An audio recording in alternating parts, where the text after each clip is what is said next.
Welcome friends to another Dune video.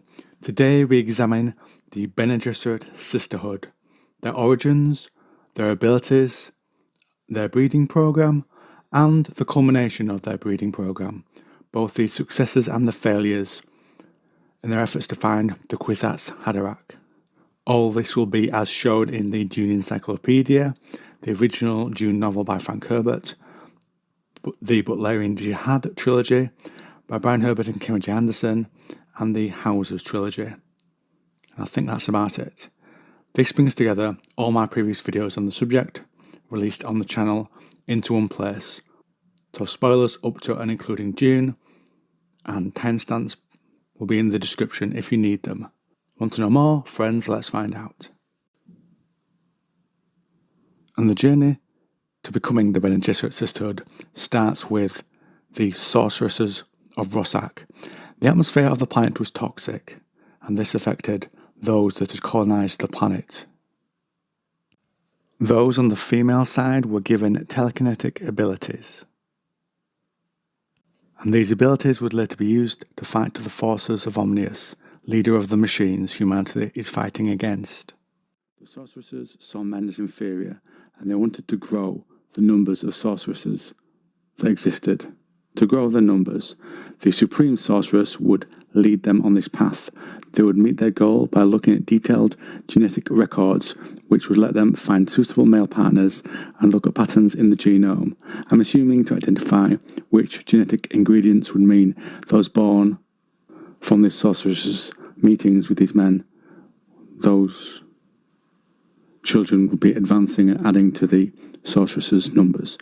To record these genetics, they used computer records which contrast with their stance against thinking machines. In other words, they're against thinking machines, but use machines as well themselves. The machine leader Omnius unleashed a scourge on humanity, which killed many on Rossak.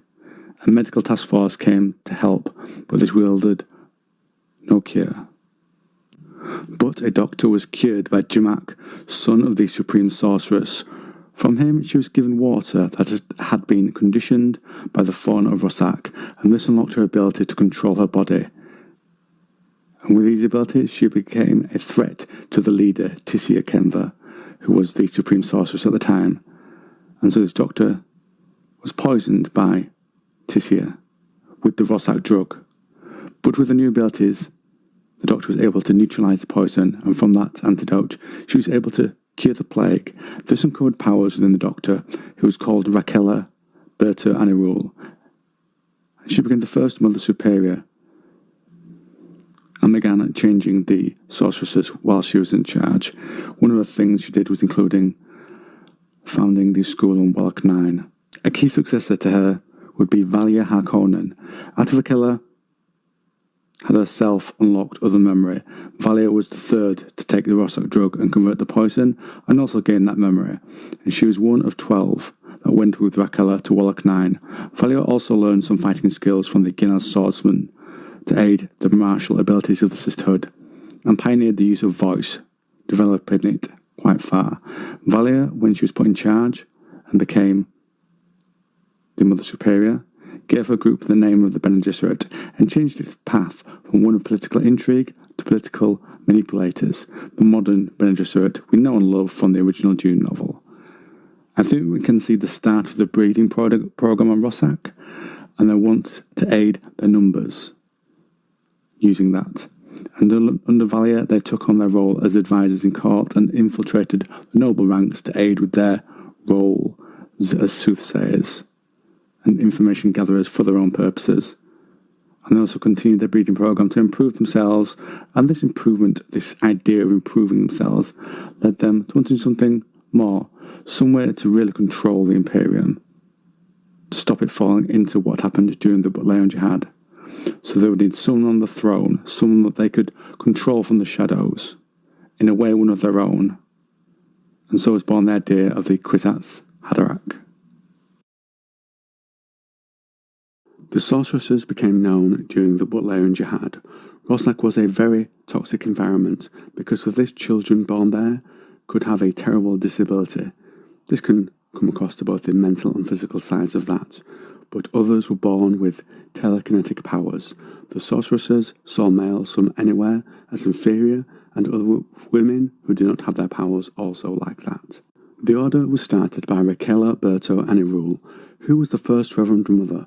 She gained abilities when she was infected during an epidemic on Rossak, and then treated with native plants mixed with water. That and the virus changed her, so she could control her body on a cellular level, as the later sisters did. It had altered her biochemistry. Those powers became known to her when the supreme sorceress Tisia poisoned her with a deadly toxin found on Rossak. She was fading away when light flared. As the brain covers it, Raquel saw the connections that led from the core of her brain, neural pathways spreading outward to veins, tendons, muscles, governing every function, whether voluntary or automatic, also clear like a human blueprint. From this, she protects her body from the poison, changing it and surviving the attempt on her life. You will clearly see the allusions here to the water of life and what that unlocks in these sisters later. So there is an important note on the text that she becomes aware, does Raquel, of these powers when she's given the poison. But that means she had them before, and that is how I think this is used in the longer term. It is taught after Raquel and the early Reverend Mothers, that ability to unlock what is within you. It is taught and not unlocked by the poison like it was for this first person. Now for the other memory. Raquel saw something else inside, like an amazing storybook deep in her genetic code.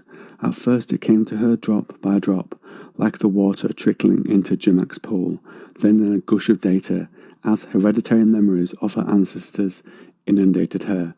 She knew this vault of knowledge had always been there, passed from generation to generation, sealed and unreachable. Now this clearly evolves from the very first person and their female ancestors' memories to a series of Reverend Mothers' memories, as when we see Jessica receive knowledge from the Fremen Saidina. These memories would come to the fore and help Raquel when needed. Other sisters would later take the Rossak drug to become Reverend Mothers and have their memories unlocked. Perhaps those initial ancestors of that group of Reverend Mothers are the oldest amongst the ones that are passed down and shared later in the books, the Foundation.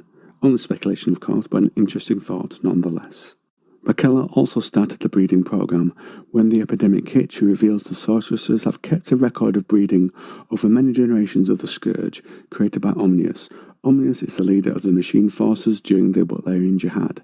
Fearing more prime life branches would be lost, they stored key parts of people's DNA to help guide the future, and they started a program to store these. When it comes to the voice, Raquel, who had her other memory and body control awakened at this time, confronts Tisia for the poisoning attempt to her. Raquel demanded that Tisia reveal what she had hidden in voices linked back to her female ancestors. She then repeats it stronger, demanding answers from her. This time it sounds impossible to defy. Here Tisia confesses to the poisoning, though she's confused why she's doing it. But there is more. So Raquel says to speak. The voice surfaces fully, and it was undeniable.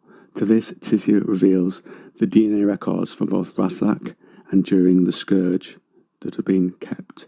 Here we see the first emergence of the voice, almost as a part of the ancestor memories demands. The next Reverend Mother, Valia Harkonnen, yes, one of them, later perfected the voice that will be used later on Paul. It's almost really like the ancestral memories are rising up and demanding things that they feel that Raquel may want to know. I find it an interesting origin. Perhaps doesn't make a total lot of sense, but I do find the idea interesting. With the breeding program data we talked about earlier, this proto-Bene Gesserit Raquel believes they can extrapolate the future of the race, perhaps find a way to guide it, make the human race stronger. One idea, for example, is to stop human beings hurting each other, to cooperate in harmony. In a way in Dune they do this, both having a Bene Gesserit in every major house to gather the genetic data and shepherd humanity from the shadows as truth-sayers, and this links to their sorceress roots, where they would choose suitable males as partners to breed with.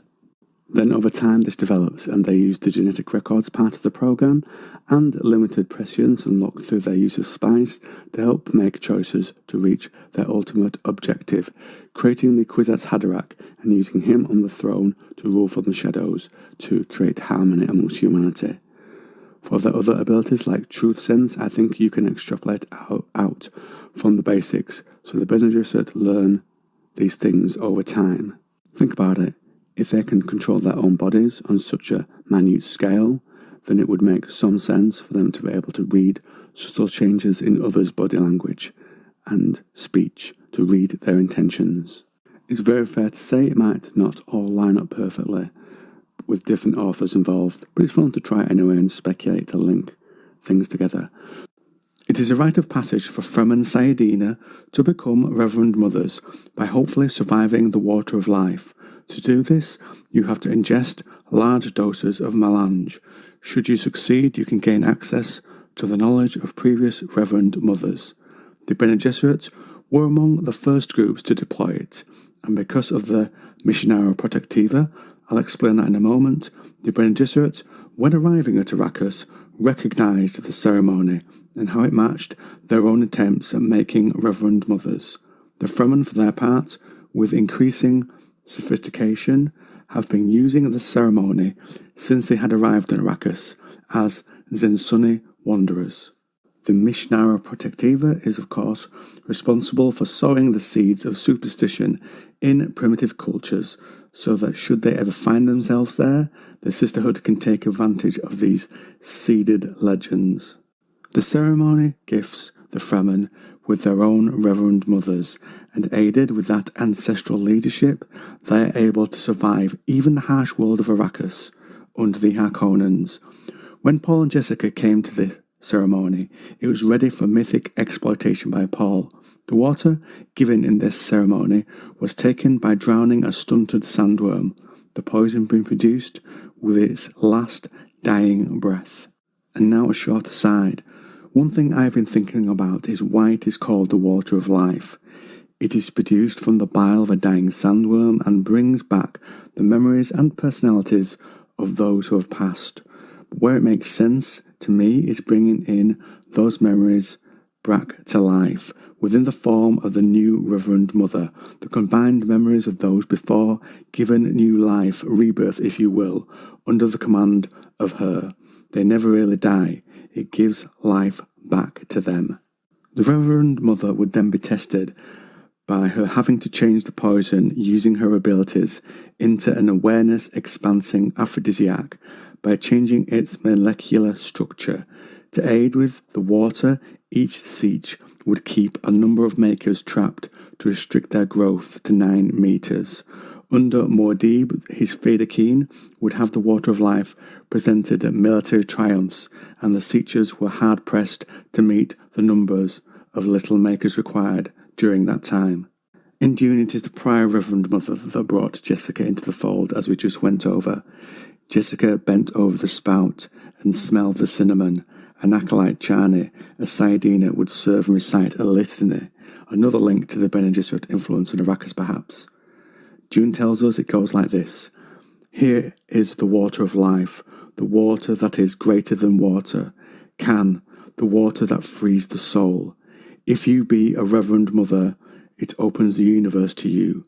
Let Shai-Hulud judge now. As numerous documents show, Lady Jessica did emerge from the ritual as a Reverend Mother. So you can see the Bene Gesserit influence where there is a litany of fear used by them in certain situations. Here there is another litany that the Fremen use in the ceremony. Frank Herbert tells the moment of Jessica's memories awakening like this. And the memory mind encapsulated within her opened to Jessica, permitting a view down a wide corridor to other Reverend Mothers, until there seemed no end to them. Jessica recoiled, fearing she would become lost in an ocean of oneness. Still, the corridor remained. But for Jessica, there was a consequence. At least some others must have suffered similarly for people to be wary of Jessica's choice.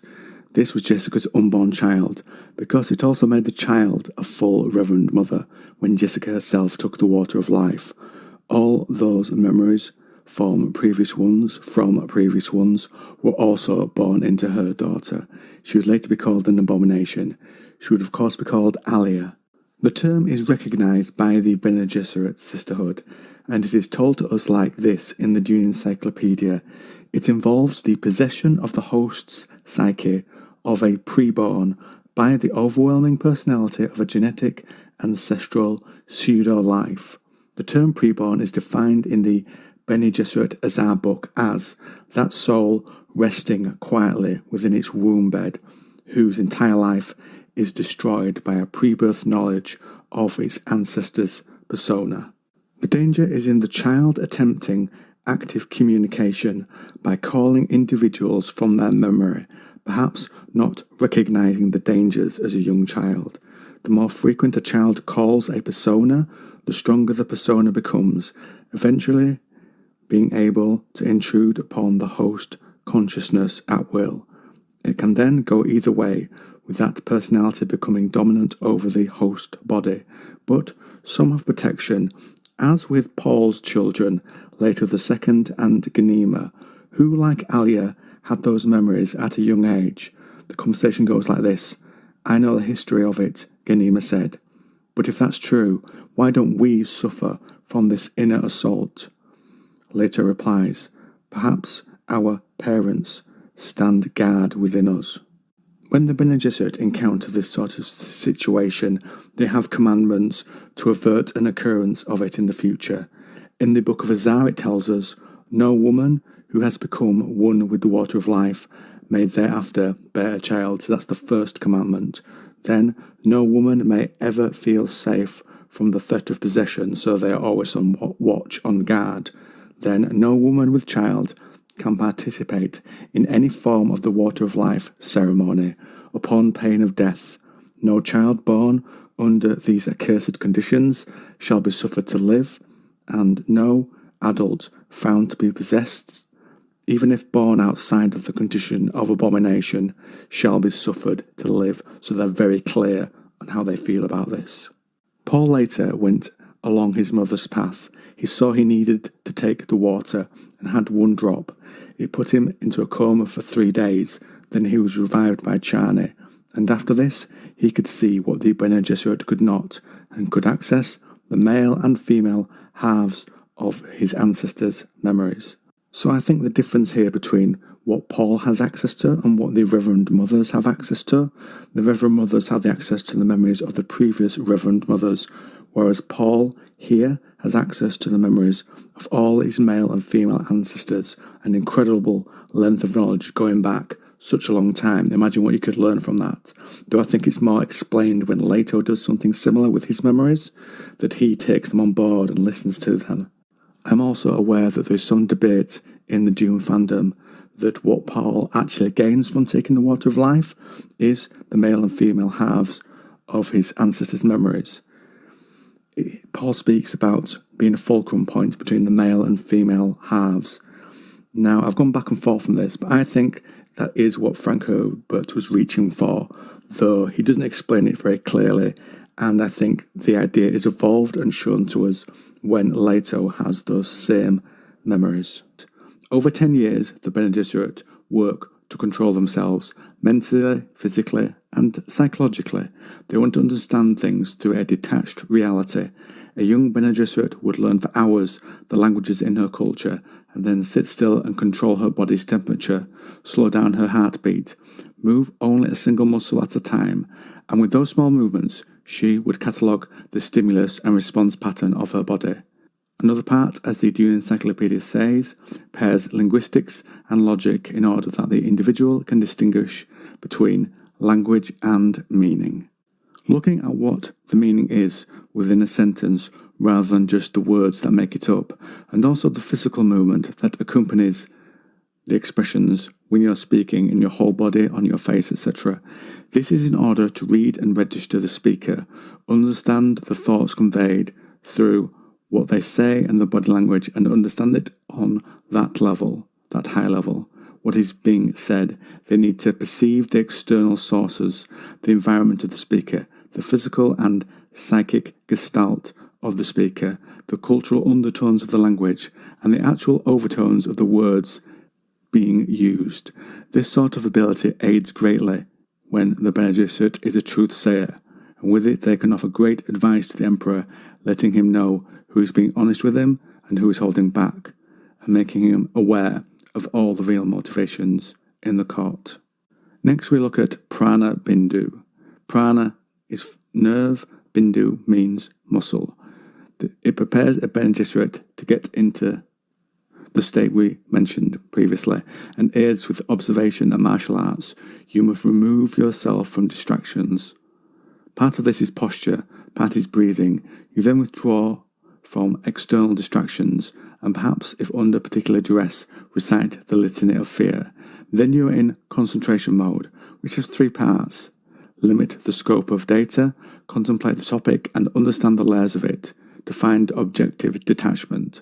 Some meditations can be learned to help with a sister who is a seer. Prana Bindu training has other applications.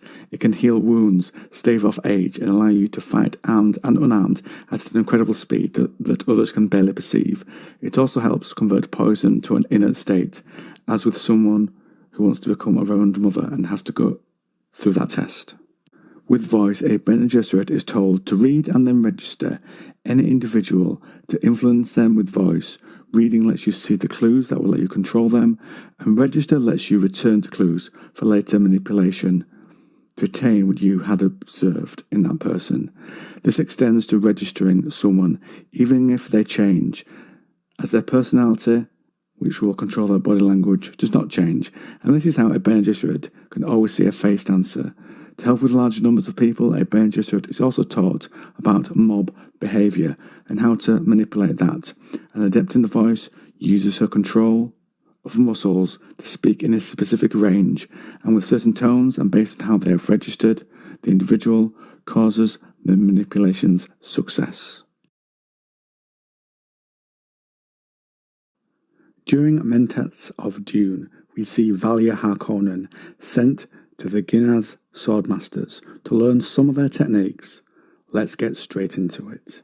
Valia says to Rakela, the Reverend Mother Superior, she wants to learn from the Ginaz swordmasters and other great schools to, as the book tells it, to observe Ginaz, absorb and adapt their fighting methods, bodily control, defences, and how to think during combat. And Valia Harkonnen is sent to their world.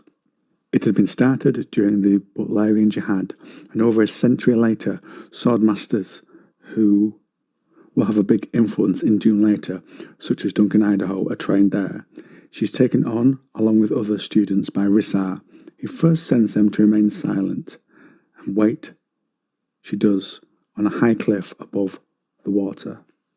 Valia takes time to study the other men and women in the group, and one stands out. A small, sinewy man. He looks like he's fought before. She goes over to him and finds out she has passed the first test and picked out this man as their instructor. He was already amongst them. He moves to the right to go around her whilst she waits defensively. The real instructor's name is Master Placido, and he throws his sword into the air and catches it in a flourish. Valia sees this tactic as him trying to intimidate her. She could have disarmed him whilst he showed off. She takes up his spot amongst the other students and is ready to learn. Then she studies her actual instructor, using her Bene Gesserit training. The teacher says Valia saw him, and anyone you fight must study their strengths and weaknesses. He tells them to break into pairs to face each other. The man she faces seems to have fought in brawls. They fight without swords. They study each other, and Valia leapt to strike Lenari with a fist to the head. Then she moved round and kicked his knees to send him tumbling. After this, the pairings change. Valia proved herself each time. She could have killed or disabled each of her opponents, but chose not to. The instructor watches her and says maybe she can teach the class. She says she can teach him. He smiles, eager to learn. They faced each other. Valia watched him, and the swordmaster gave the class a lecture on what she did, how she drew information from every sense, and that lets her adapt to every combat situation. She considers and disregards the idea of attacking him as the Master says this to the group, how she is aggressive, then switches to defence. Then he begins to encircle her sometimes, somersaulting on hands or feet, and she realises he has taken the sword from her side, and he now has a sword in each hand. She turned, and he blurred, and she felt a thrust that brought her to her knees. Then he was gone, and her and the students went to the edge of the precipice they fought on. Somehow the Ginaz swordmaster had scaled the cliff in moments and was now back up with them. He says about Valia that she is interesting, but has much to learn. He sees murder in her eyes and says the training is not for that. She says the murder is for someone else and she only uses it as motivation when fighting the students. The Master agrees. She can use it effectively in that way. Over time, she added to what she knew, and when practicing, the Swordmaster asks if she wants a real opponent, to which she relents. He offered her an array of swords, and she chooses a dueling sword from those presented. He chooses the blade, and her skill is high enough. The Master says, and so they will fight without masks and vests, because she can restrain herself. And so they did. She defended only at first and did not press the attack, because she was not experienced with the weapon she had chosen. She parried instead. The Master brought new moves out of his arsenal. He tended to be more aggressive as the fight continued, and she continued to hold him off. The Master asks her if another Swordmaster had ever trained her. She says, no, only observed. She was a Reverend Mother, and with her other memory unlocked, had been those fighters, but she didn't share that with him. The teacher nicked her cheek with his sword. She was shocked he'd gotten past her defences so easily. He avoided her counter, and the tip of his blade ended up under her chin. Only skill stopped the blade, ending her life. He then attacked with unrelated moves, and she built up a defence to them. She got a little distance between them. He moved towards her with a running attack. She had begun to know his moves at this point, to take his utter measure, and she deployed the voice and says, halt.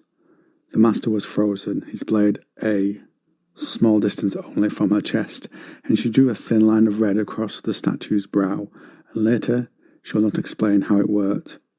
Then she receives a message to be summoned back to Wallach. 9. The Reverend Mother Superior was ready to announce her successor.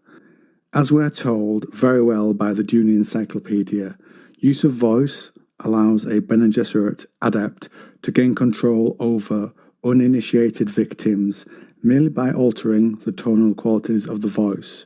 Simple instructions or orders were then spoken in voice and obeyed dutifully, and voice was most often used to compel a typically unwilling victim to do something undesirable or to glean truth from an unwilling recipient.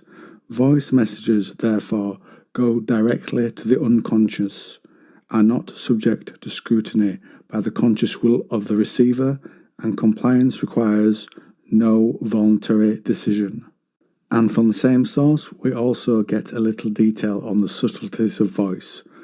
Particular subtleties of voice usage are the lie adroit, manipulation through concealed falsehood, and the Zen-Sunni Codex, a play of words that confuses or obscures the truth.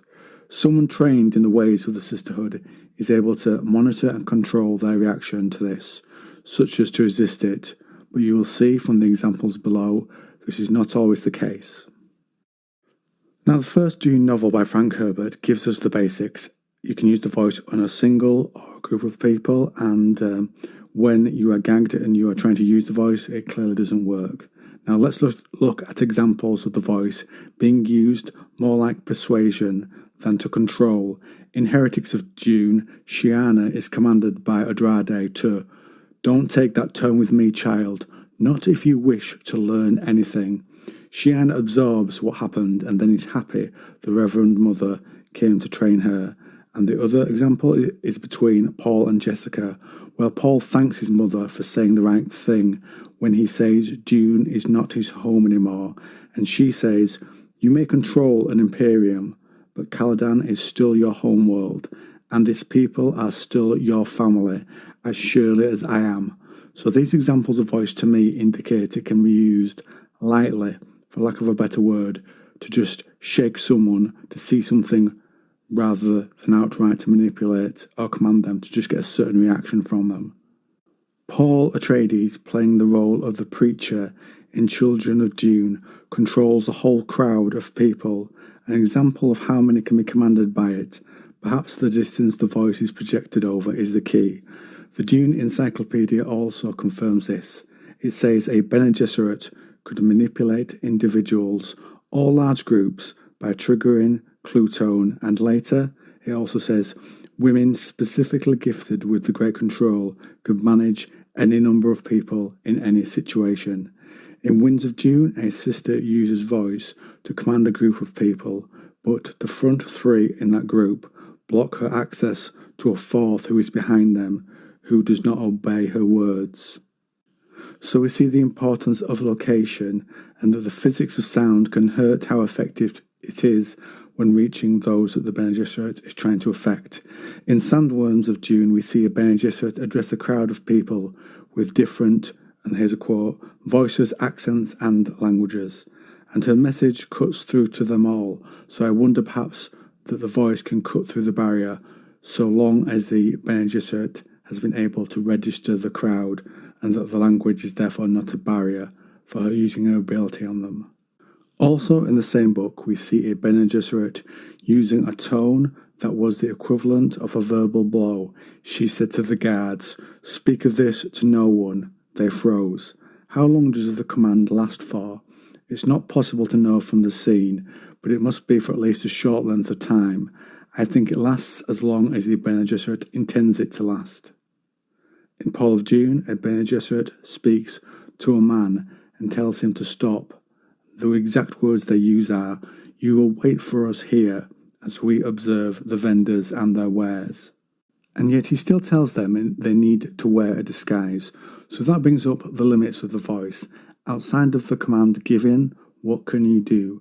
I think it depends on who has given you the orders, i.e. perhaps their ability with the voice, and also the wording used. The Bene Gesserit that gave the command thinks that they are amazed that the driver had the strength for such independent thought whilst under the influence of the voice, which shows that normally this is not the case. How much control of someone else's body does the voice give the user? That is what we will look at in the next two examples. In The Winds of Dune, it tells us Tessia's larynx shut down, her vocal cords locked, even her lungs refused to exhale. As a Bene Gesserit, she'd been taught how to resist voice, but this oral blow had been delivered by a powerful expert, someone who had gauged Tessia, measured her, and knew her precise weak points.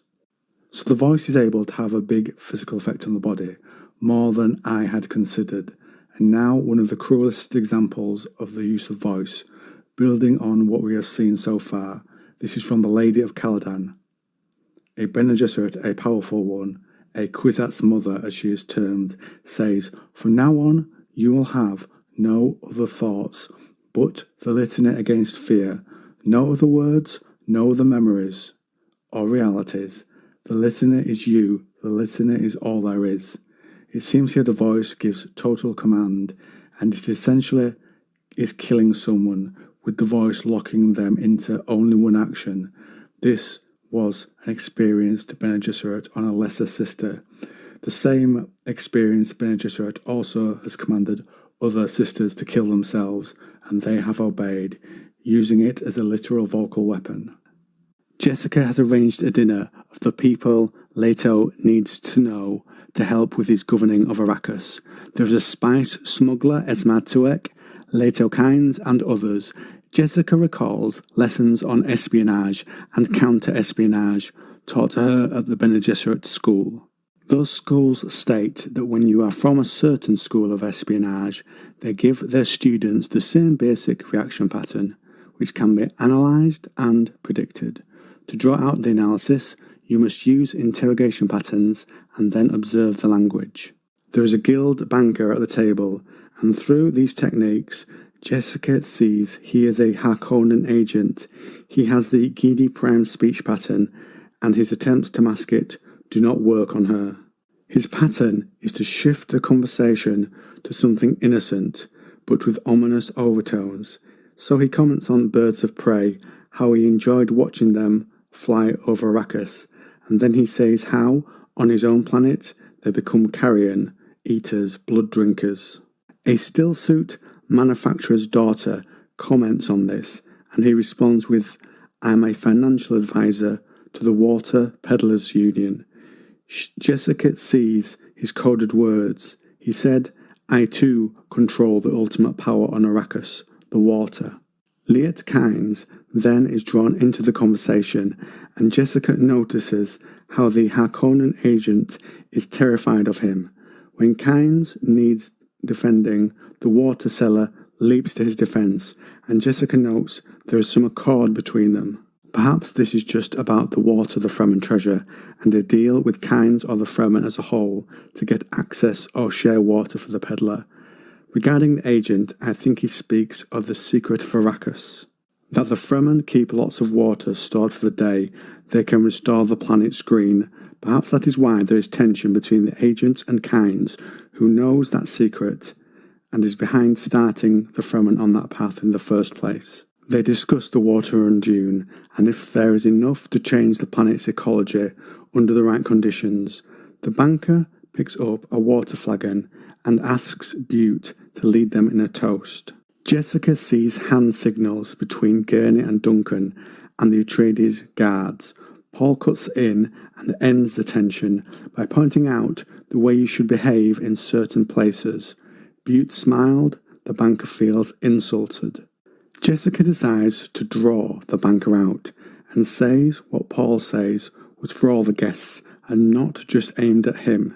The banker moves away from the table, getting ready for violence. Paul had mentioned a code word, garment, which meant prepare for violence, and the Harkonnen had picked up on it. Perhaps he was worried about being captured by the Atreides at this point. But at a signal from Kynes, the water smuggler stands to make a toast for Paul and the banker, who looks disturbed again. All rise for the toast except Paul and the banker. Perhaps the allegiance between the smuggler and elite Kynes comes into play here, where he stopped the violence by moving things back to being more civilized. But there is another threat. Gurney asks the stillsuit manufacturer's daughter and says people should not be quick to offend, to which she gives a very articulate answer, where before she was empty-headed with the guests who talked to her. Jessica sees the hidden plan. Gurney has too. They had planned to lure Paul with sex. The girl's part is to do that, then perhaps kill him later. Later Kynes presses the banker, who apologises for his behaviour and is in turn forgiven by late Kynes. And then the daughter speaks to Jessica and says she hopes there will be no violence. Jessica sees the daughter was made to lead the conversation in this way, and Jessica says the Duke will remove all Harkonnen agents from Arrakis. Perhaps this is a warning to the girl and the banker, who are those very Harkonnen agents, that they are being watched. I assume the girl and the banker are working towards the same goal. Jessica calls for dessert, and when the stillsuit manufacturer says perhaps a recipe for the Caladan dessert can be bought, Jessica registers him, and she thinks he can easily be bought with this sycophantic attitude, bought as an ally for the Atreides. There are so many hidden meanings here and potential threats, and Jessica, and to a lesser degree Paul, sift through it and understand it using their Bene Gesserit training. There is first a breeding index that decides each candidate's eligibility to join the Bene Gesserit. Children who are thought could be potential members are tested with the Gom Jabbar for humanness, and from that Those showing a certain sensitivity and intelligence and interest are trained. This training will be carried out at a chapter house or by a Bene Gesserit within the candidate's own home. Homeschooling, to give it a word. After 5 years of training, they would be tested on their skills, and those potential people will be split into two groups. Some would be marked as possible Reverend Mothers, and others for membership in the General Sisterhood. If successful, the member would take an oath called the Ceremony of the Initial Oath. A proctor superior administered the oath to each person, touching their forehead and saying the ceremonial words, to which a Bene Gesserit would respond with, "I am a Bene Gesserit, I exist only to serve," a confirmation of the pledge to be a sister, to serve the sisterhood for the betterment of mankind above their own unknown family. We've seen Jessica, for example, she doesn't know who her parents are. Perhaps this is easier for the Bene Gesserit to then indoctrinate them into their ways without that longing for the past. Next, all would receive the general duties of breeders, perhaps for a wide catchment in terms of the programme and the amount of genetics that are needed. And they also get special training to become specific subsets, concubines or wives of the aristocracy. Others would go to teach and tutor others in the order, or join the web of Bene Gesserit information gatherers, which I think is a function of the hidden rank, as perception of high rank might affect what they are told. But more on that later. Further roles, as the Dune Encyclopaedia lays out, are historians and archivists to keep the Order's records, accountants and scribes to run the Order's businesses, and domestic managers for the chapter houses and their related schools. After 3 years of training, these people would be brought as one together in the Hall of Gathering and take their vows to be Bene Gesserit. Here, senior sisters would listen to the newest sisters repeat the credo. Religion is the emulation of the adult by the child. Religion is the enclosure of past beliefs, mythology, which is guesswork, the hidden assumptions of trust in the universe. Those pronouncements which people have made in search of personal power, all of it mingled with shreds of enlightenment, and always the ultimate unspoken commandment is, "Thou shalt not question." But we question, we break that commandment as a matter of course. The work to which we have set ourselves is the liberating of the imagination, the harnessing of imagination to humankind's deepest creativity.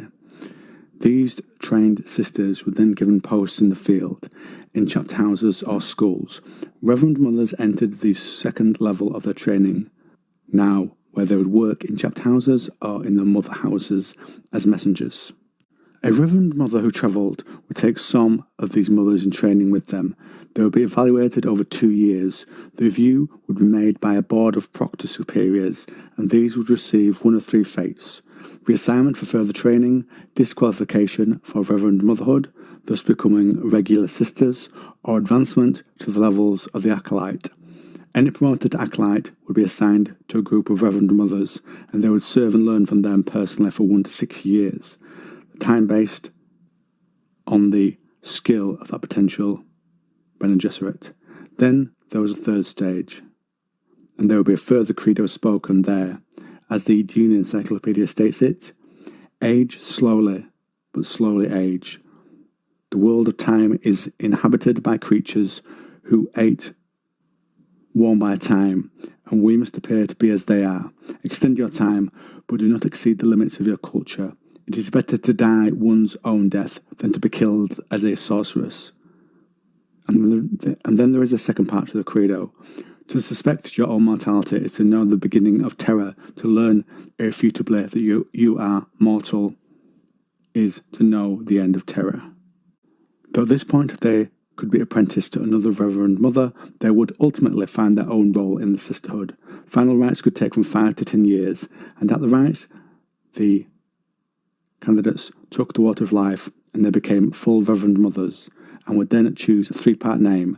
This was designed to show 2 things: the antiquity of the order and the efficiency of its breeding charts. A Bene Gesserit would, as the Dune Encyclopaedia details regarding the names, keep her family name to designate her position in the breeding indices, but to it she added a name, always male, from the original order of the Bene Gesserit on ancient Terra, and a name honouring a famous woman from the history of the Sisterhood. The obvious example here would be the Reverend Mother Gaius Helem Mahayam. Now, Reverend Mother, or other role that is of hidden rank, was one who lived or worked in a position in which her official rank would prohibit her usefulness or endanger her life, such as Shaddam's wife, who is known to be a Bene Gesserit of hidden rank, known to those of us not in the Dune universe, just to be clear. This could, for example, stop a man in a major house taking a Reverend Mother to bed in fear of what their motivation might be to do that. There were 4 sub-ranks within that of a Reverend Mother: Proctor, Proctor General, and Proctor Superior, and all of those ranks, no matter their designation, could be truthsayers or ambassadors. There were once 12.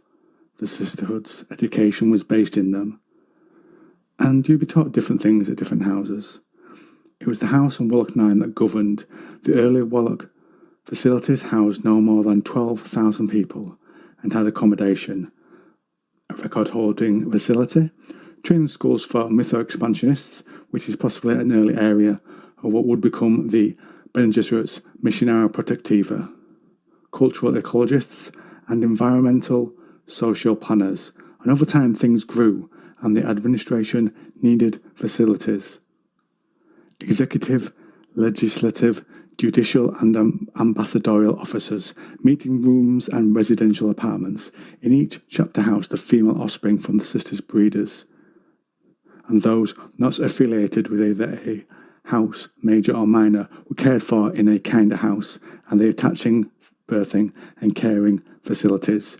There was also a primary school, and this facility educated both Bene Gesserit and females from upper-class families, i.e. major houses. The attached schools of higher education offered secondary-level instruction to both groups of females, as well as university instruction to Bene Gesserit sisters. Some of the chapter houses were more specialised, focusing on training the sisters in specific professions. One was theological and philosophical training, and they would contain reference libraries to support their studies. There were also underground ceremonial halls containing the Horned Goddess and inscriptions from the Book of Azar, which contains information on many religions. It was a hall of ritual for them. Perhaps they practiced what they would pretend to have faith in when they journeyed out into the wider Imperium, so as not to stand out, or to understand how others saw religion so that they could use that to manipulate them. Another area of teaching was to breeders, who would specifically be skilled up to marry those from aristocratic families. Another area they would teach would be martial arts training, and perhaps this would tie them to weapons expertise in some houses. A Bene Gesserit is trained in some of the arts of the Ginaz Swordsman in one of the novels by Frank Herbert and Kevin J. Anderson. Some houses specialised in music and the arts, but these areas were never considered that important to the Sisterhood and what they wanted to achieve. There would of course have also been schools to teach the Bene Gesserit abilities such as reading people's body language and understanding your own mind to control your body's responses to things. One house is noted as having thrived as a centre of business administration and accounting, and people from there would handle the statements for the chapter houses' incomes annually. Another school specialised in history and linguistics. A house on Gamont specialised in training breeders who would go out to pick concubines for houses major and minor. Bene Gesserits would return there for their specialised training in new techniques and for refresher courses. The records from there are highly valued by the Order, perhaps because of its nature in terms of who it served. That chapter house had a men's accommodation, entertainment and health centres, so perhaps partners would return with their Bene Gesserit other halves and stay there whilst the Bene Gesserit sisters trained. Or another theory, and I think this is more likely, the men stayed there so the Bene Gesserit could have practical training of what they had learned. The Dune Encyclopaedia tells us there was once a chapter house on Gidi Prime. The training there was in espionage, which I think is very appropriate. Perhaps some insight into war of assassins and poisons that can be administered. The facilities there are camouflaged and reinforced. And the final chapter house we'll cover is on Tleilax, at least It was there. The Bene Gesserit claim they have no current contacts there. Yet, Tleilax is one of the few worlds to still have folk myths current among its population about weirding women, assassins and twisted mentats, leading linguistic mythologists to believe that the Bene Gesserit has been active there at some point in the planet's history, and parts of what they did there was linked to the Missionara Protectiva and the seeding of it across the Emperor's Imperium. The responsibility and direction of this is made mainly by the Kwisatz mother around the time of the first Dune novel. She will use her understanding of the Bene Gesserit genetic records to direct where the program will go. A former one of them, in the Caledon trilogy, an older Bene Gesserit, is forcefully kept alive, as she is a seer of great power, and what she does is still valued and used to guide the Sisterhood and the choices of who breeds with who. The former Kwisatz mother wheezed, "I've had an extraordinary, difficult life, and one that has lasted far too long. So many breeding pathways that have proved to be dead ends, so many hopes dashed. I see them all, and countless others that are doomed to failure. What is the point?" Harishka answered in soft tones, "You can sort out the threads that are not failures. You keep our hopes alive." I assume the larger program at this time is held within the minds of the Sisterhood, in other memory, perhaps with written records and Bene Gesserit mentats as well. After choosing a gene line, they send a sister to a noble house, where it has been identified that they need the DNA or someone of influence within the house, and they will give their partner sons or daughters depending on what the Sisterhood require. Though in most cases I could find it seem to be daughters, because they can then go back into the Sisterhood and be recruited and expand their influence. The majority of sisters are trained to get their partners to fall in love. In some cases this seems genuine, as with Jessica. With others it's a colder transaction, with the Bene Gesserit using love as another tool in their arsenal. It's no wonder that the Bene Gesserit usually get the partner that they require. With their abilities to read people, they would know what that potential partner or partner was thinking and adjust their strategy accordingly to say and do what their partner requires, if that would get them closer to wooing them, and they would then become part of that household as a wife or concubine, as was the case with Jessica, and perform an important function within that house. In the next section, among some other things, I'm going to look at some examples of Bene Gesserit wives with their husbands and different roles that they take. The Emperor's wife of hidden rank, for example, had Irulan, who is trained as a Bene Gesserit. Jessica chooses to have Paul when they expect she'll have a daughter to breed with the son of Fade. We see Mahim getting the DNA from the Baron at extreme and damaging risk to herself to have Jessica. And from there, the daughters can stay with the family to take up the role of spy or truthsayer, or other role within the family, or they might be deployed after training elsewhere, depending on the needs of the Sisterhood. And some daughters will be trained by their mothers in the home, others will be sent to a school. We see Mahim train Jessica in a Bene Gesserit school, though the future Atreides concubine does not know Mahim is her mother, and under her watch, Jessica undergoes the Gom Jabbar test. Think of what that means. The mother of Jessica, who has trained and spent time with her own daughter, bonding with her in some respects, still submitting her to that test. That is how committed most of the Bene Gesserit are to the Sisterhood and their objectives. And as a further example, we see the Reverend Mother Gaius Maham give Emme an enhancer to her and Glossu Harkonnen, so that they can have a child as they are of an old age. This allows the Bene Gesserit to further their vision as the seer may see it, and that child would be Fade Harkonnen, who we know later comes under the influence of the Baron. What I'm trying to show with most of these examples is that the Sisterhood will get what they want, whether they have to stoop to blackmail, as they did with the Baron, who they threatened to ruin if he did not give up his DNA to Maham, or with Leto. Leto initially turns down an offer of a bride. He does not want Jessica, and so the Bene Gesserit give him information on a Harkonnen plot, which helps change his mind and lessen his distrust of the Sisterhood. The Sisterhood, the Bene Gesserit, need certain things and will get that DNA through pretty much any means necessary. And as a last example, a Bene Gesserit Tessia refuses to have more children, and so they destroy her mind. That is the fate that many of the Bene Gesserit can face if they waver in their belief in the Sisterhood's vision for humanity. So they use whatever means they need to get the DNA from their target for the betterment of humanity as they see it. Today we're going to look at the question why the Bene Gesserit use noble genes for their breeding program. The genetics in all people at all levels of society are the same and could be manipulated to get what they want. But access to nobles has many benefits to the Sisterhood as an organisation. Firstly, due to them taking spice, many of the nobles will live for a long time and are not in, for the most part, danger, perhaps except by a war of assassins. The sisters need access to those in their breeding program, and so this will lessen the likelihood of someone being killed and that part of the program's tapestry being damaged. Think of how near Paul comes to death in the first Dune novel. He was a planned and important part of the program and could have been lost very easily.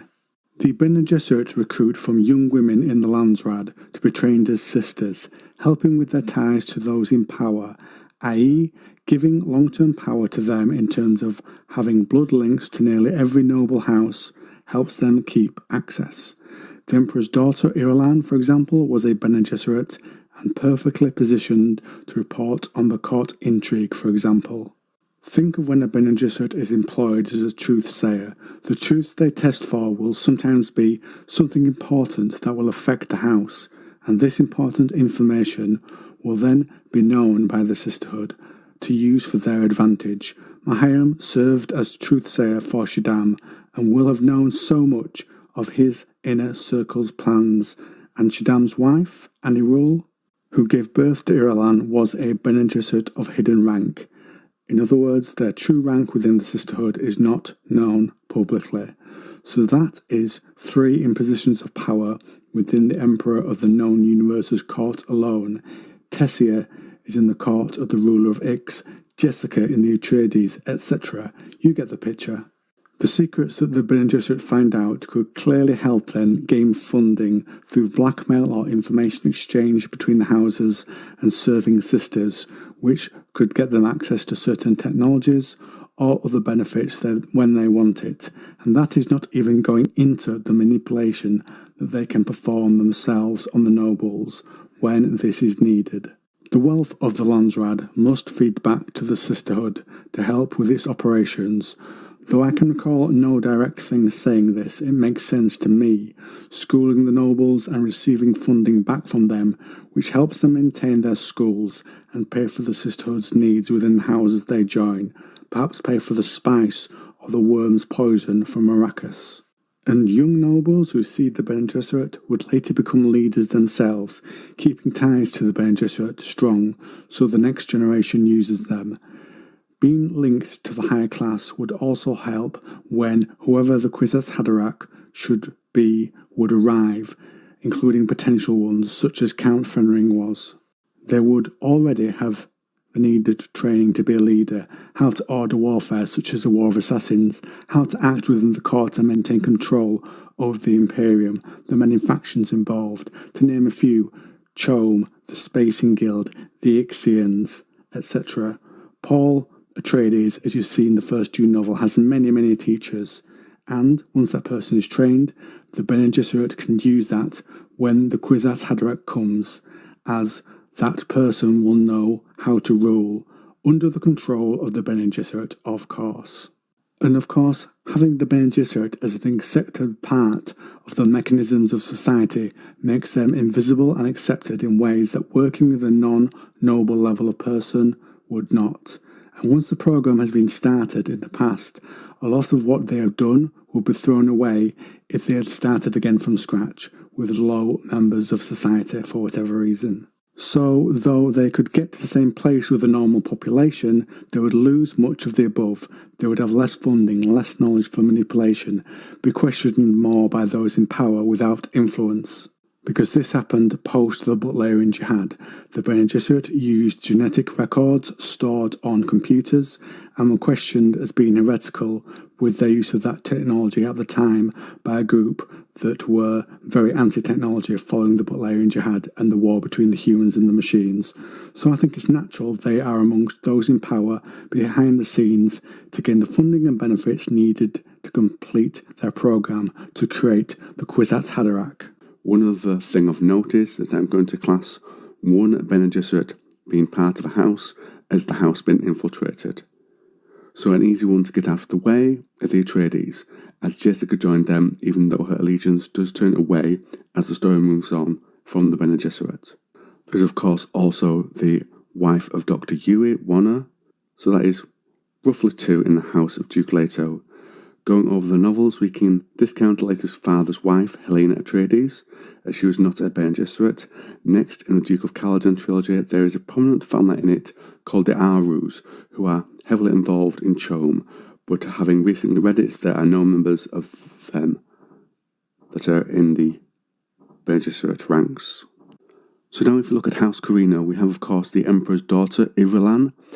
Shaddam's wife, Anirul, was also a Bene Gesserit of hidden rank. His close ally Count Fenring is with a Bene Gesserit lady, Margot.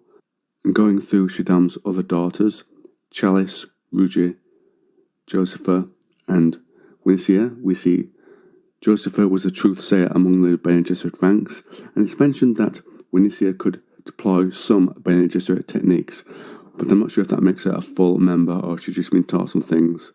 Next, mainly shown in the Houses trilogy, we will look at House Akaz. The head of their house was Armand Akaz.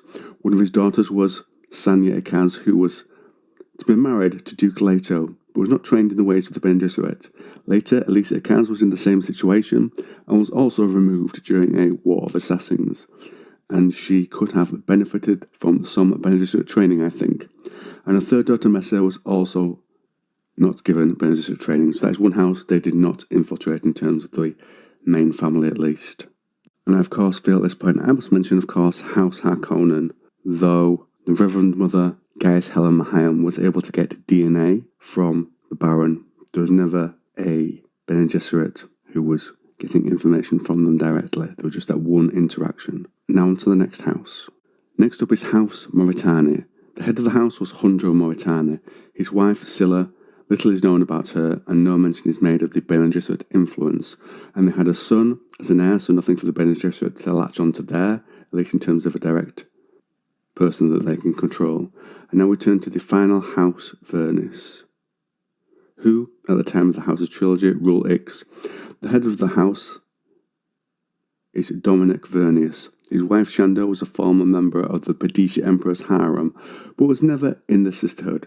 And from Dominic's children, his daughter Kaelia Vernius, though she plotted against later her husband, never allied with or joined the Bene Gesserits. And this leaves Tessia, who was Dominic's daughter-in-law, and who was trained since birth by the Sisterhood. So there was one member of the house that participated in their plans.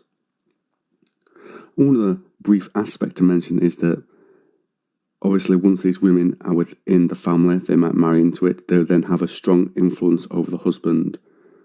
It's worth mentioning as well that that's one of the things that they'll be able to do once they're infiltrating the house. So overall you can see that the Bene Gesserits have entered many families, bar a few, and keep in mind, as much as these sisters are a member of the Bene Gesserit and pushed to report what they see and hear to the advantage of the Sisterhood, to a point, the families know the roles these people occupy. It's almost like open secrecy, hiding in plain sight.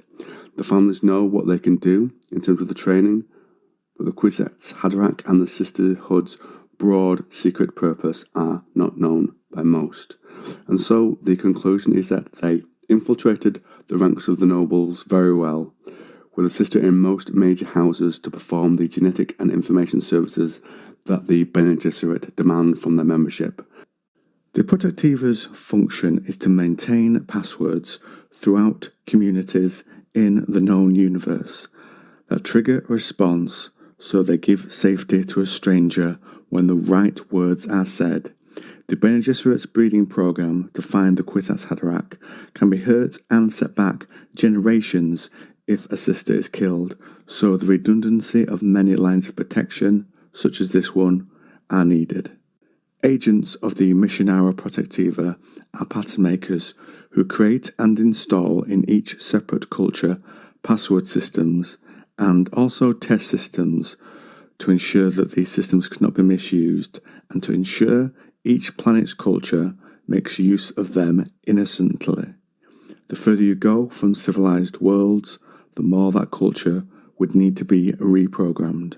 On those worlds, legends, with all the accompanying accessories of songs, rumours and nursery rhymes, had to be invented and inserted in the primitive cultures, but also meet established beliefs and soften the cultural fear of strangers. The Missionara Protectiva also needed a way for information to feed through to the Bene Gesserit Sisterhood, so they would know what to expect when under threat in these distant places. The appropriate litany to learn in these situations is an example of this. The Protectiva used two pivot points in culture. The first approached that point as a mysterious benefactor. They would do something to benefit the culture, so they will have to enlist them. The second point needs a stranger at the other side of the point, a saviour who could signify some type of success. The legends of the culture would be manipulated, so a Bene Gesserit adept could bring mysterious techniques to help in achieving success, and for a great leader who would signify that success was at hand. Once a culture's system of values had been examined and stories made to match those values, agents would, after having learned the legends, melodies, rhythms, cultural techniques and modulation skills of the planet, with a fake identity as journalists, itinerant crafters or image recorders, sell these Sisterhood created legends to make them popular so they would be accepted. Another way to do this would be to infiltrate and alter the curriculum of a planet so the younger generations will be taught what the Sisterhood wanted. Some pattern makers drifted through society, spreading obscene jokes and inscribing public walls. Others wrote, composed, painted and hollowed their way into classic status without help from curriculum manipulators at fairs, festivals and faddish museums, in pulp serials and bound volumes, via interplanetary broadwave and personal digidisc. They spread each other's work across a civilization. Then recognition triggers can be used so a Bene Gesserit can notice tested phrases and the responses they would need to give.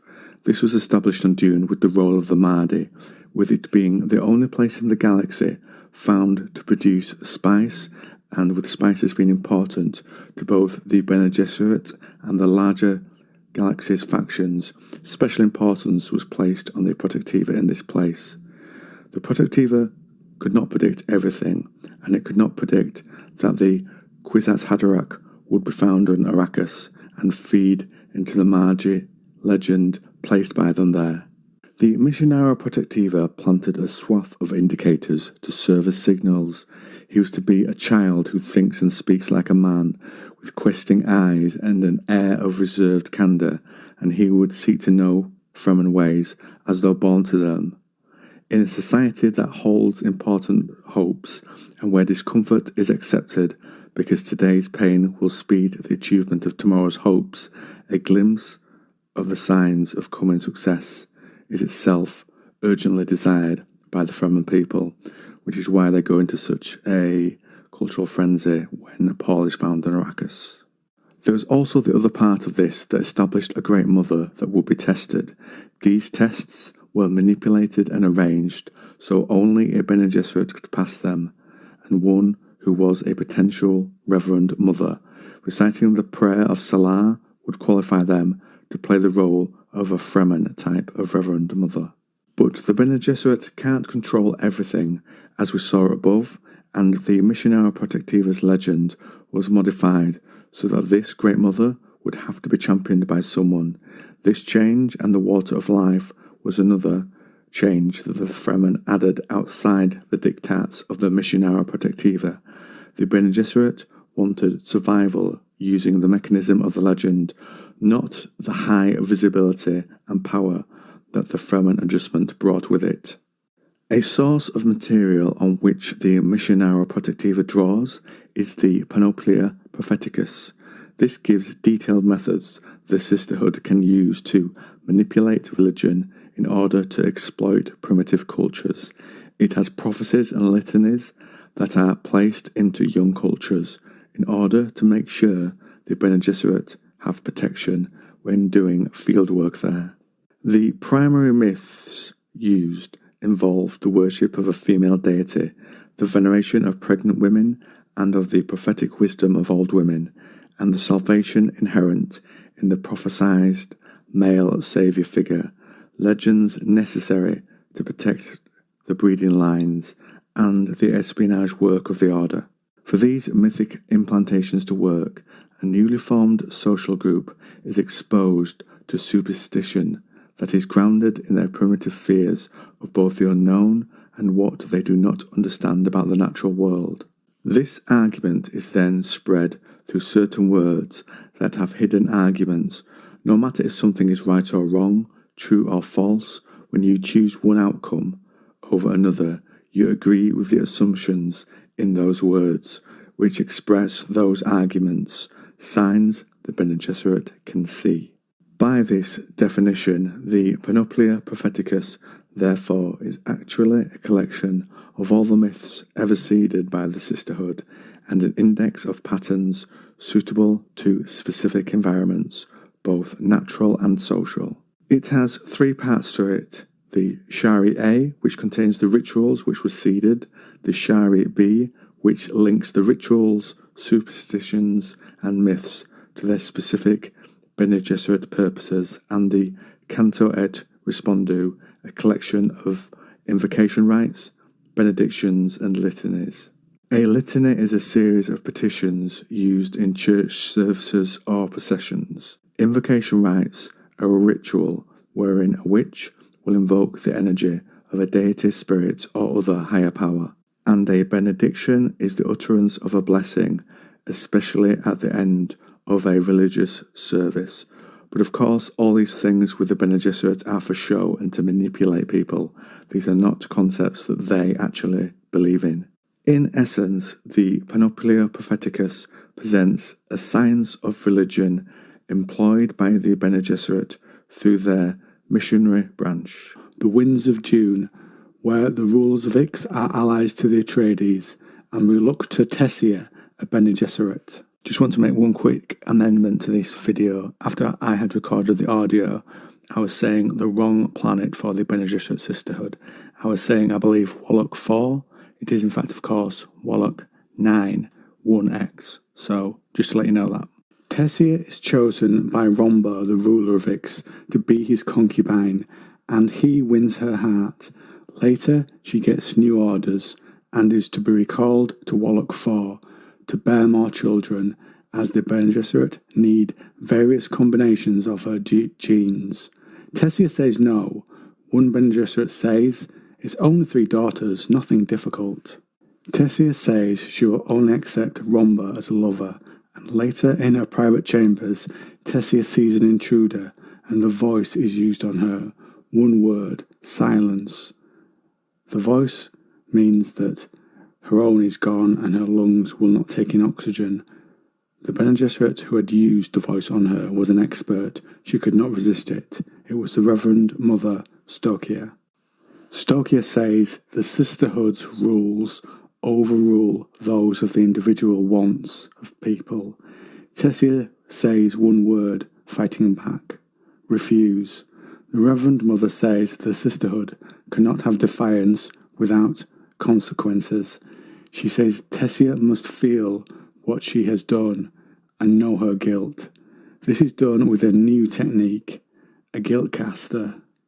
The book says a guilt caster is a woman able to manipulate thoughts and emotions to magnify a person's own doubts and regrets and reflect them back like a las beam ricocheting off a mirror. The Reverend Mother does this with the voice. She says Tessia must feel guilt, and in response, Tessia feels an emotional weight come onto her. The Reverend Mother says Tessia, let them down. It hits her like a sharpened steel nail, and the Reverend Mother ends by saying, Worst of all, you gave in to love. The weight of those words grew in Tessia. Each phrase became a scream. She closed her eyes, shuddered, tried to withdraw into a corner. A small part only of Tessia could see what was being done to her, and that how she felt was being exaggerated by the guilt caster. The words echoed in her consciousness, and she could find no retreat from it though. Then, as the book tells it, Stokia stood at her doorway ready to depart. Never forget that you belong to the Sisterhood. Heart, mind, soul and flesh. You exist to serve. Contemplate that in your personal hell. With a dismissive gesture and an uttered syllable, Stokia slammed the curtains of guilt back down around Tessia. Romba finds his concubine alive but not responding. The Bene Gesserit are called and say that she must be taken away, that she had collapsed due to the pressures of serving Romba and the Order. Jessica later runs into Tessia, and she has aged. She says she's the only person to emerge from a guilt casting, and she says her husband is dead, and that she was forced by the Sisterhood to give them children the way they had requested. But now recovered, Tessia says she has her own mental defences and asks Jessica what they want of her. In response, Tessia advises Jessica. She says, have it ready at the forefront of your mind. Use it to guard yourself. They will not suspect you can stand against them, even for a moment. Guilt casting is a psychic storm, but it can be weathered. And then Tessia teaches Jessica. They later try to use a guilt caster on Jessica, several in fact, to get her to kill Paul. And the guilt is cast, but she fights with her love for Leto and their son and throws off the attacks, and she heard screams of pain as she inflicted echoes of guilt on her casters. As moments passed and she gained the upper hand, she stalked off down the trail, leaving the sisters reeling and moaning. Later, Tessia's son, though not by blood, Bronzo allies with face dancers to infiltrate Wallach 4 and find out where his mother is. They get in disguised as gardeners, and Tessia emerges, having received a coded message in a family code she knew. Tessia knows the dangers of leaving, but will not spend another moment there under their control.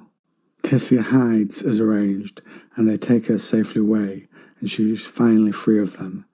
Jessica is later met by Bronzo, who says Tessia still faces danger. He asks Jessica to help him to look after his mother. She agrees to take her to Caladan. The danger in question is her son Bronzo is secretly working for Paul Muad'Dib or Paul Atreides to try and tear down the myth built up around Muad'Dib. This shows us the deeply questionable techniques the Bene Gesserit are willing to use, even against their own members, when those sisters do not follow the rules that have been laid down for them. In Frank Herbert's Dune, a central part of the story is, who is the Kwisatz Haderach? What will that person be able to do? Have there been others? It is the culmination of a centuries-long breeding program by the Bene Gesserit Sisterhood. The Sisterhood, from taking doses of melange, gain long life, prescience, which is the ability to get a sense of the future, and access to genetic memory. This is the ability to recall the thoughts and feelings of their ancestors, but only on the female side. You, multitude of the dead, are merely people who have done certain things, and the memory of those things illuminates my path. These were not just genetic memories and feelings that a sister could dip into. The ancestors retained their memories and opinions from when they had true memory. You could speak to them, but the sisters could not enter the male side of this memory. So they were driven to uncover that inaccessible knowledge and started the breeding program. Its ultimate goal was to find a male who could more than sense the future but see it, and could access both the male and female sides of his own genetic memory. He would be able to see the future clearly and access genetic memories on both sides, and this veritable god would be under the control of the Sisterhood. Yes, the one who can be in many places at once, the Kwisatz Haderach. Many men have tried the drug, so many, but none have succeeded. One of the failures along the way was Hazimir Fenring. He was part of the program, but could not become what they wanted, as he was a genetic eunuch, though he had enough ability to be invisible to prescient vision. He befriended the Emperor Shaddam IV and worked as an advisor for him. The program reached its culmination in two bloodlines, the Harkonnens and the Atreides. The daughter of Leto Atreides would be bred with a Harkonnen male. It would end the feud between the families that went back to the times of the Butlerian Jihad. But love intervened. Lady Jessica, a Bene Gesserit, cared for Leto, and so, when she fell pregnant, she gave birth to a son rather than the daughter the Sisterhood had commanded her to give him. When Paul was 15, a reverend mother was sent to test him for signs of being the Kwisatz Haderach. The Gom Jabbar was the name of the test. This would show if Paul's awareness was stronger than his instincts. It kills only animals. Let us say I suggest you may be human. Steady, I warn you not to try jerking away. I am old, but my hands can drive this needle into your neck before you can escape. This test, this Gom Jabbar, consists of a poisoned needle being placed at your neck and your hand in the box, which creates an intense level of pain, to test if you can control the pain and conquer your instincts. This would show the Sisterhood what their breeding program had produced, what Paul, this anomaly, was. He passed the test, and through his actions in the novel, show he's the first Kwisatz Haderach. Paul chose his own path rather than be controlled by the Sisterhood.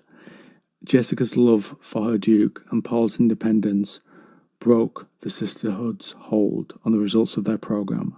There was another possible candidate to be the Kwisatz Haderach. His name was Brom. He'd been trained throughout his life under the Bene Gesserit and was a son of a active, when he was born, a sister called Zora, though he didn't know who his mother was. The genetics of the father came from a Sardaukar. They tested his potential.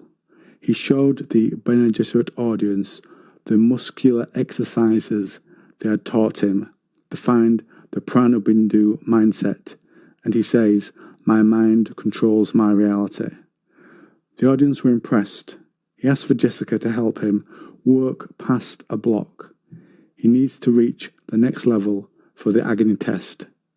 And she had noticed a flicker of doubt when he'd been going through the exercises, and based on her experiences with Paul, she helped him push past it.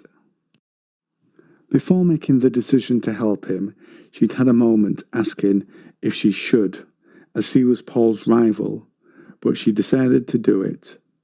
The boy would now be tested. No male had succeeded before. Could he, or could her son Paul? Then, under observation, again by the Sisterhood, Brom began to recite the litany of fear and took the poison, the Rossak poison, collected on the planet where the roots of the Sisterhood had begun. He must find a way to transmute this into something harmless. Mahayam fed it to him. His body grew still.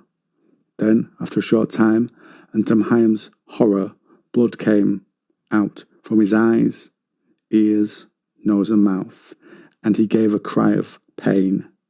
Then convulsions began to run through his body, and he was dead. And this sent the Sisterhood into an uproar.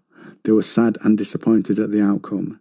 He had been an outlier rather than a planned data point, but they had hoped for a chance. Jessica grieved for the boy.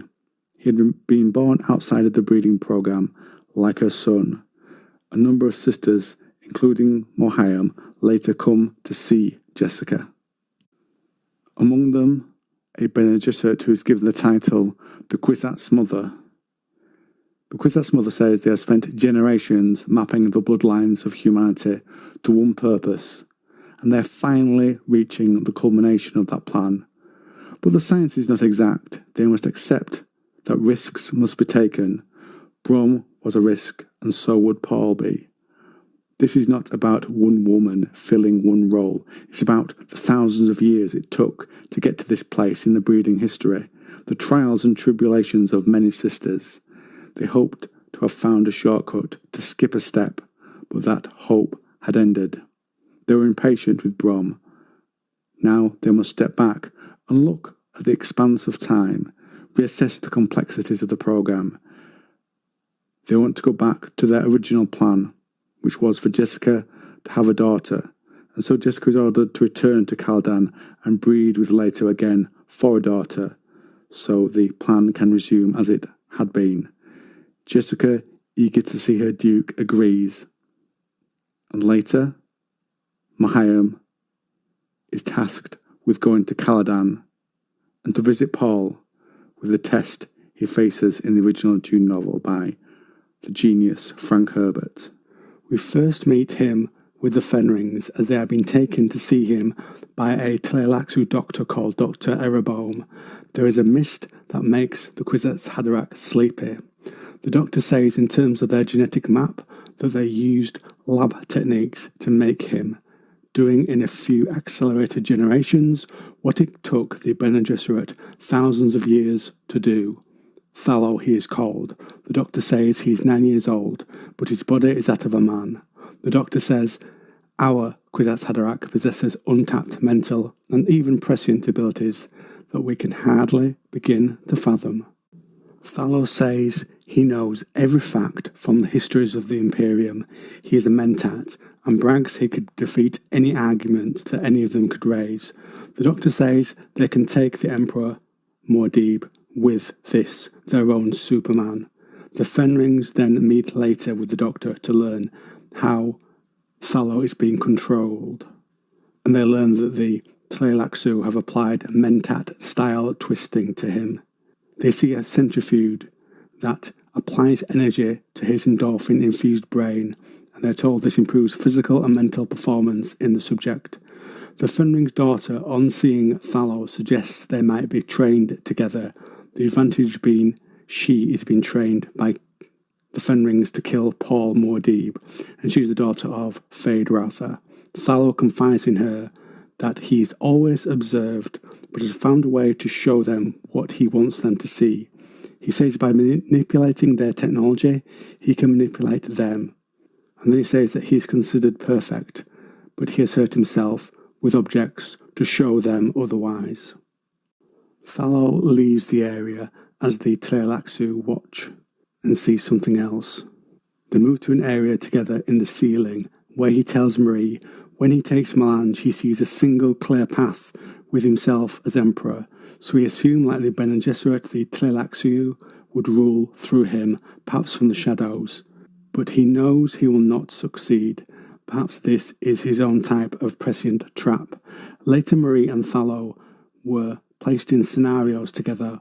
Thallo wants her help to upset his masters. In one of their fights she goes for a kick, but he is suddenly gone, and she asks that he confide in her. He says to play hide and seek, and when she finds him, he explains. That was just an enhanced Solido hollow image out there. I adapted their technology beyond what even the Tleilaxu think they can do. That's why you couldn't touch me. I have been waiting down here all the time. He also reveals he has a plan. The Tleilaxu know he is not perfect, and soon they will start their experiments again, without him, but with a new Kwisatz Haderach they have created. But his plan is not ready yet. Later, they get past 2 Tleilaxu security guards without them noticing. Thallo says to Marie he does not want to fit into their narrow parameters. He seals himself and Marie in an area and says they are safe to do their work there. Thallo has seen that he will fail with his prescience, but how he will fail is up to him, and that painful lessons are the ones best remembered. He shows her 9 chambers where his brothers, his replacement Kwisatz Haderachs, are. Thallo says he has been fooling Marie like his masters. He says the prescience places too great a burden on him. He has historical figures fused into his mind, molecular memories, such as the founder of the Mentats, to the swordmaster Jewel Naret. He wants to show the Tleilaxu their hubris in thinking they are so flawless and can create a thing of perfection. Marie sees that his brothers have been given a fast-acting poison. With them free, i.e. passed away, he sees now he will free himself and Marie. But she doesn't want this. She says what they can do together. Thallo says he has already powered up the biogenerators for all the labs and other parts of the facility. This will release a poison that might get as far as the Tleilaxu capital Bandalong. Marie tries the voice to stop him. It fails, and he says they can destroy this program together and never be controlled by them again. Marie says she manipulates them, but he ignores her, but says he can die with his closest friend. She was being groomed to kill Paul, but needed to eliminate Thallo first to live. She observes that Thallo's prescience does not seem to see her, so she launches herself at him, a lethal projectile, but he starts to turn his hand, blurred, but hesitated for a moment, perhaps not wanting to hurt her, and she slammed into his neck, and she heard his bones break. Thallo, the Tleilaxu Kwisatz Haderach, fell to the floor, dead. She then tried to undo what Thallo had set into place. The parents and the doctor outside see that the discharge has been released into a lake, where it will be rendered inert. The door opens and Marie comes out. The dead Kwisatz Haderach in the background looks serene. Marie grabs her parents and says, "My friend was broken, and I couldn't fix him. He wasn't right." First point, the Kwisatz Haderach can see the future, or navigate the past, present, and possible futures, the one who can be in many places at once. They were breeding a super mentat, a human computer, with some of the prescient abilities found in guild navigators. His organic mental powers would bridge space and time. The second point, the Kwisatz Haderach will have the powers of a Bene Gesserit Reverend Mother. The Sisterhood had only been seeking to breed a Kwisatz Haderach, the male counterpart of a fully developed Reverend Mother. But which powers does this mean? So we look at the power a Reverend Mother has, and how the Kwisatz Haderach would be able to go past them. The Kwisatz Haderach can survive the poison the Reverend Mother takes. For Paul, this was the water of life.